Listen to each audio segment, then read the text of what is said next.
Bon, tu disais cette semaine ta méfiance à l'égard de Martigues. On imagine que plus vous vous rapprochez du match, plus cette méfiance s'accentue.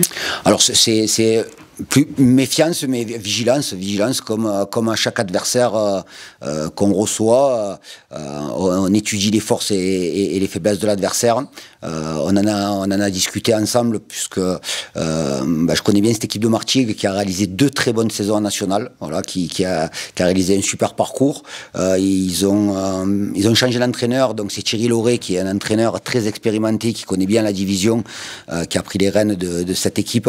Ils ont recruté pendant la trêve internationale, puisqu'il y a 3 joueurs qui sont arrivés la semaine dernière.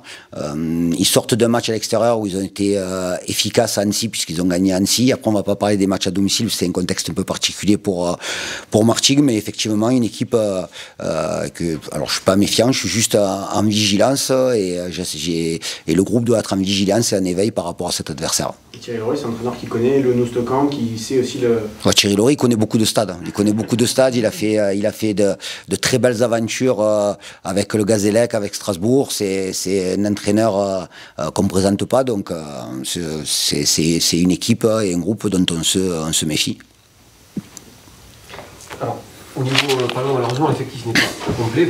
C'est d'ailleurs une récurrence depuis le début de la saison. Du coup, il faut s'adapter avec les forces du moment. Ouais, après c'est pratiquement toutes les semaines comme ça. On n'est jamais à l'abri de blessures, de suspensions. Donc l'idée c'est d'avoir un groupe homogène et quels que soient les joueurs qui sont absents, de faire en sorte qu'on soit toujours performant et qu'on soit régulier dans la performance. Donc en tout cas, j'ai pas de migraine par rapport au groupe qui sera là demain. Totale confiance. On a très bien travaillé cette semaine. Alors on a travaillé sur synthétique, donc il y a des avantages et des inconvénients à travailler sur synthétique, mais j'ai trouvé la semaine intéressante au niveau du rythme, au niveau de l'intensité. Il y a eu beaucoup de changements forcément au milieu de terrain.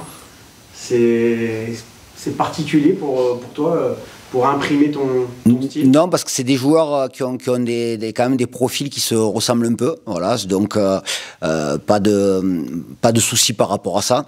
On a récupéré Yad qui était avec sa sélection, donc il n'a pas joué lundi. Donc il a fait la séance d'hier et ce matin où je le sens très bien. Voilà, on a des joueurs qu'on peut considérer peut-être certains milieux comme des milieux offensifs, mais qui sont en capacité aussi de récupérer des ballons et de jouer dans n'importe quelle position dans le triangle. Comment tu nous définirais la relation? Alors on l'a vu sur un seul match officiel, puis il y a eu Rodez, mais la connexion Bobichon-Khalid? Alors déjà, c'est 2 joueurs qui ont de l'expérience, même si Antonin est un jeune joueur, hein, puisqu'il va avoir 29 ans en fin de semaine, puisque son anniversaire c'est samedi. Donc automatiquement, il y a une connexion qui se fait naturellement parce que ils sentent le jeu, quoi. Voilà, ils ont un QI football élevé, et donc c'est très bien. Alors après, la connexion, on parle de la connexion Khalid avec Antonin, mais ça pourrait être très bien la connexion Mboup Khalid Boutaïb ou Khalid Boutaïb Arconte. L'idée c'est que quels que soient les joueurs, c'est vrai qu'on parle souvent de Khalid, mais ça vous a pas fait vous avez vu que à Grenoble il n'était pas là et ça nous a pas empêché d'attaquer, ça nous a pas empêché d'avoir des occasions. Donc l'idée c'est que ces connexions alors sur le plan offensif ou sur le plan même défensif ou sur la globalité collective, elles existent quels que soient les joueurs. Voilà. Qu'ils adhèrent au principe, c'est tout. Tu parlais de vigilance avant finalement n'importe quel match face à n'importe quel adversaire. Vigilance par rapport à votre situation et cette étiquette d'invaincu? Non. La trêve est vite arrivée, puisqu'on a joué que 3 matchs, dont l'idée première, c'est de garder le cap. Voilà, de garder le cap, ce qu'on a fait depuis le 1er juillet, depuis le début de la saison, garder le cap et faire en sorte de bonifier ce cap. Voilà, donc on a un cap à tenir, on a des ingrédients à mettre pour pouvoir être performant. Je le dis encore une fois, l'effectif a été rajeuni, donc automatiquement, il y a peut-être un peu plus de rappel pour que justement ce message soit bien compris.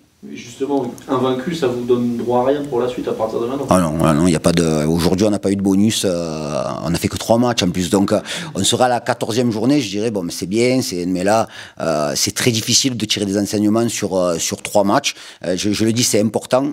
On maintient le cap et le cap doit être bonifié. C'est très important. J'imagine que c'est digéré grâce à la trêve internationale, mais il y avait quand même quelques regrets, j'imagine, au coup de sifflet final à Grenoble. On dit souvent qu'après un match nul à l'extérieur, c'est important de bonifier ce match nul avec une victoire à domicile. C'est le message que tu as passé pendant 2 semaines. Alors le message, on n'est pas forcément revenu sur Grenoble. Alors les joueurs connaissent ma position par rapport à ce match. J'étais un peu en colère parce qu'on a joué qu'une mi-temps. Voilà, quel que soit le résultat, on aurait pu gagner, on aurait pu perdre. Mais l'idée, c'est de jouer 90 minutes. Et là, on a joué que 45 minutes puisque la première mi-temps, elle a été triste. Même très triste, donc faisons en sorte d'être engagé dès la première minute et avec la volonté de mettre en place ce qu'on a envie de mettre en place, tout en étant bon défensivement et en mettant en péril les offensives adverses. Mais le match de Grenoble, oui, c'est pour ça on parle d'invaincu, mais il y a de la frustration sur le contenu du match. Surtout avec l'importance de la victoire en 3 points. Oui, voilà. Après pareil, c'est que le début. Dans l'idée, demain, on fait notre 2e match au Noustecamp. Je vais répéter ce que j'avais dit avant le premier match au Noustecamp. L'idée, c'est d'amener les gens qui sont là avec nous. Et pour qu'on les amène avec nous, il faut que dès l'entame de match, nos supporters, le public sentent qu'il y a une équipe qui a envie d'aller de l'avant et qui est déterminée à faire des efforts les uns pour les autres.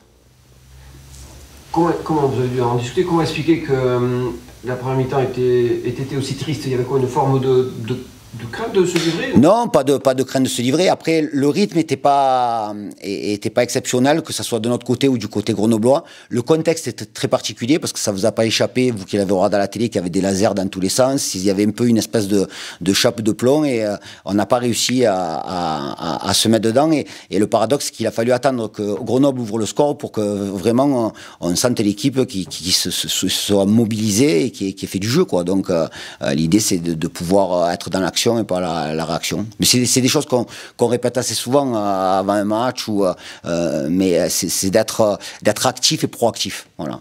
Surtout à domicile. Alors cette trêve effectivement est arrivée très tôt. De notre côté, ce mercato a été spécial parce que il s'est, on va dire, vraiment emballé un peu à la fin. Du coup, ça a permis au moins de prendre quelques automatismes avec les tout derniers arrivés. Oui, on l'avait évoqué pareil cette semaine. L'idée, c'était de pouvoir remplir certains sur le plan athlétique et puis pour d'autres qui sont arrivés dans les derniers moments du mercato, pouvoir assimiler certaines choses. Mais il n'y a pas beaucoup de joueurs qui sont arrivés dans les derniers jours. On n'a pas eu, comme Martigues, ils ont récupéré 2 ou 3 joueurs là, cette dernière semaine. Nous, on les avait depuis un moment. Les 2 derniers qui sont arrivés, c'est Kandé, mais Kandé était déjà là à Grenoble et Kylian est arrivé, donc ça lui a permis aussi de travailler en sachant que Kylian sort d'une période d'inactivité assez importante et donc ça nous a permis aussi de mettre l'accent sur l'aspect athlétique. D'accord. La rencontre amicale que vous avez jouée durant cette trêve internationale, j'imagine que tu avais plusieurs objectifs.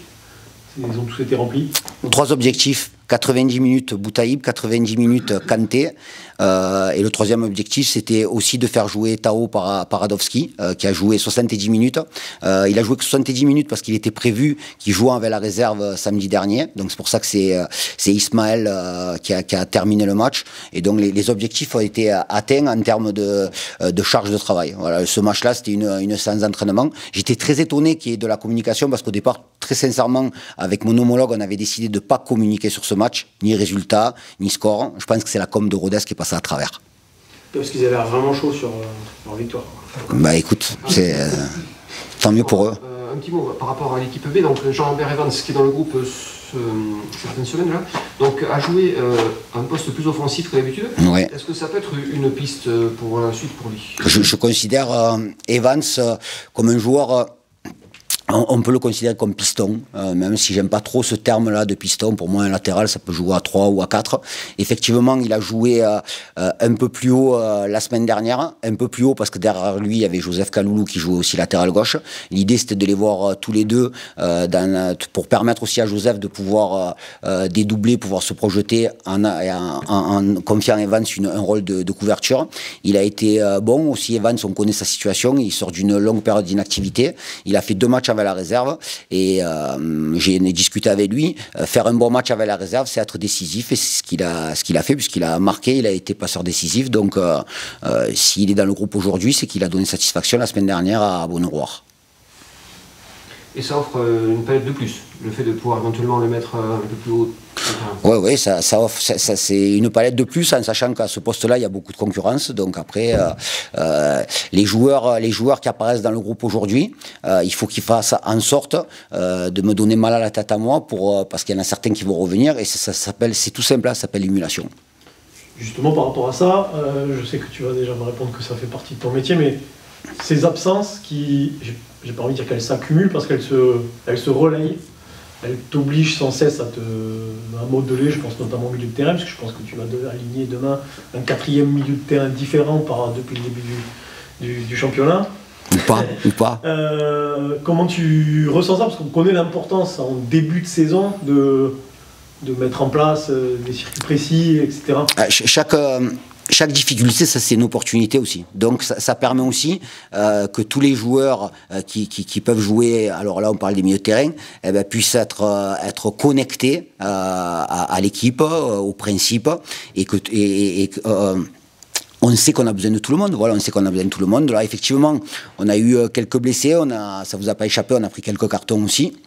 Donc ça permet simplement d'avoir tout le monde focalisé, et c'est le but du jeu. On n'a pas un groupe super élargi, mais c'est de faire en sorte que chaque joueur du groupe il soit complètement investi dans le projet collectif. Voilà, tout simplement. Donc après, les changements, ça fait partie du métier. Quand on a un effectif qui n'est pas pléthorique, justement, les cartons, ça joue un rôle. Vous avez dû en parler, puisque l'an dernier déjà, l'équipe était parmi les plus sanctionnées.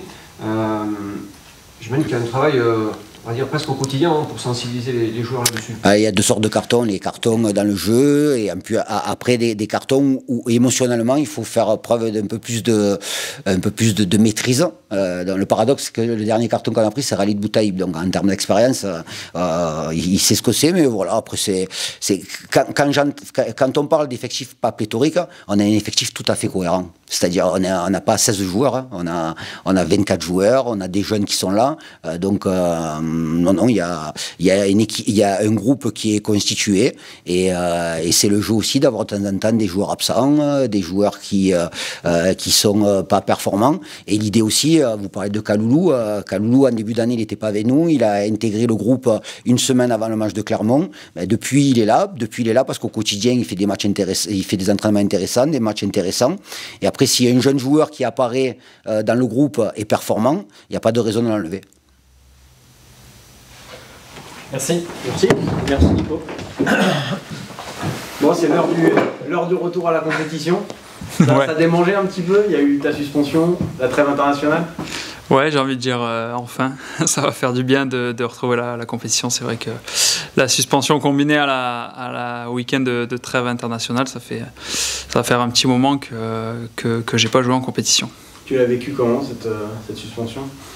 Bah, je l'ai vécu, j'étais pas forcément très heureux de manquer les matchs à domicile contre Caen et puis à Grenoble, mais bon, c'est comme ça, je pouvais m'apprendre qu'à moi-même, donc j'ai été patient, j'ai continué de bien m'entraîner et puis à attendre que la suspension se termine. Et tu as vu l'équipe pas mal démarrer aussi dans cet intervalle-là? Comment? J'ai pas vu l'équipe pas mal démarrer finalement aussi dans cet intervalle-là? Oui, en étant invaincu, donc c'est quand même un bon point. Voilà, il y a eu une belle victoire dans un scénario un peu incroyable contre Caen à domicile, et puis la trêve qui est venue après tout ça. Tu en parles justement de l'invincibilité. Alors c'est que 3 journées, hein, ça se relativise, mais c'est la première fois que ça dure aussi longtemps pour le POFC depuis qu'il est en Ligue 2.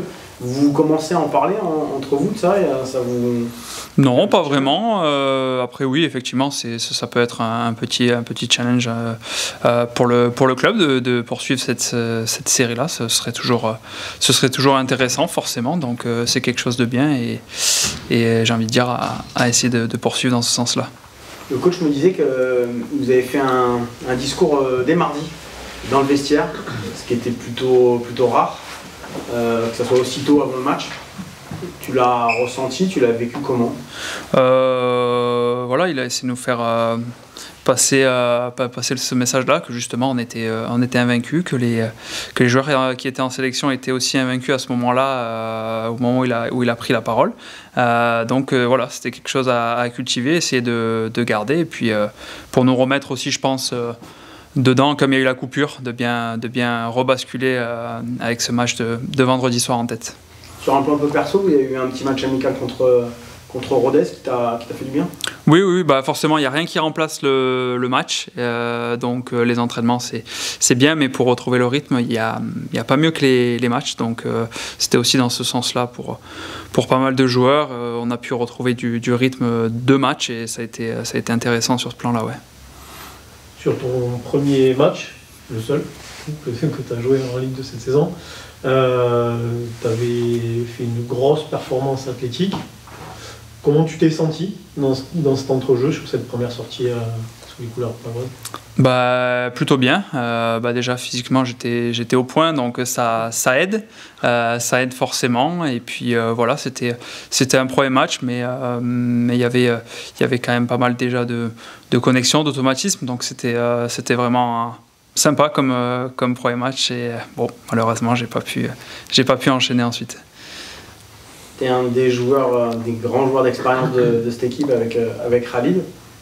Tu le réalises, ça te change un petit peu ta manière d'aborder les trucs? C'est un truc que tu as en tête? Non, pas vraiment. C'est vrai que de temps en temps, on vient un petit peu me le rappeler, voilà, avec les jeunes joueurs qui arrivent, qui sont maintenant bien plus jeunes que moi. Donc en fait, on s'en rend un petit peu compte comme ça. Après j'ai envie de dire que c'est le truc un petit peu naturel, quand on prend de l'âge, on accumule les matchs, donc forcément ça vient un petit peu naturellement. Je parlais de Khalid juste avant, qui est efficace depuis le début de saison.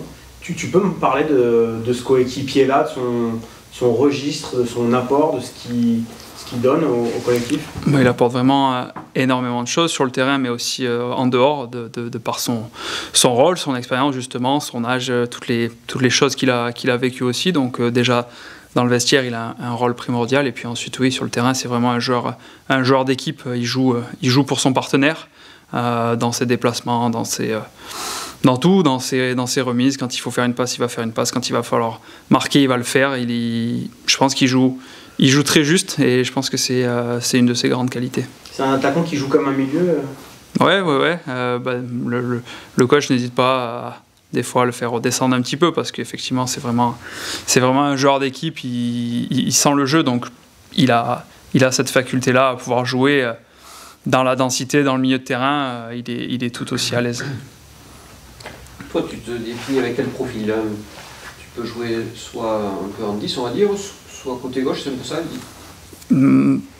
Côté gauche, ça a été un peu par la force des choses, mais c'est pas ce que j'affectionne le plus. Je dirais que je suis plus quand même un joueur d'axe dans le milieu, peu importe la position, plus haut, plus bas, avec deux relayeurs.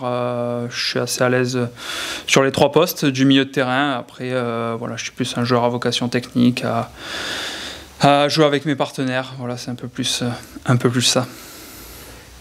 Les absences de Oumar qui est suspendu, de Steve qui est blessé, vont mener un nouveau milieu de terrain. C'est le troisième, ça va être le quatrième du coup en 4 rencontres. Vous avez, j'imagine, travaillé ça avec. J'imagine que c'est Antoine qui sera à tes côtés. Ça il faudra. On n'est pas. Non, mais de toute façon on n'est pas au courant. Donc voilà, on a travaillé certaines choses. Il y avait aussi des joueurs en sélection qui sont revenus un peu tard. Donc voilà, on a travaillé au mieux. On a essayé plusieurs combinaisons, plusieurs façons de faire. Donc on verra bien demain ce que nous réserve le coach. Je trouve qu'Antoine est un joueur qui te ressemble un peu, entre guillemets. C'est appréciable ça d'avoir. Oui. C'est vrai je pense qu'on est clairement dans le même registre, à part que lui est gaucher et moi droitier. Je pense que c'est à peu près la seule différence. Donc oui, c'est agréable parce que on se rend compte que même dans le jeu, de comment sentir le jeu, on est sur la même longueur d'onde. Donc on se comprend assez facilement et rapidement. Ça fait très peu de temps qu'on se côtoie à l'entraînement, et pourtant je pense qu'on est, comme je l'ai dit, sur la même longueur d'onde en termes de jeu. Ouais.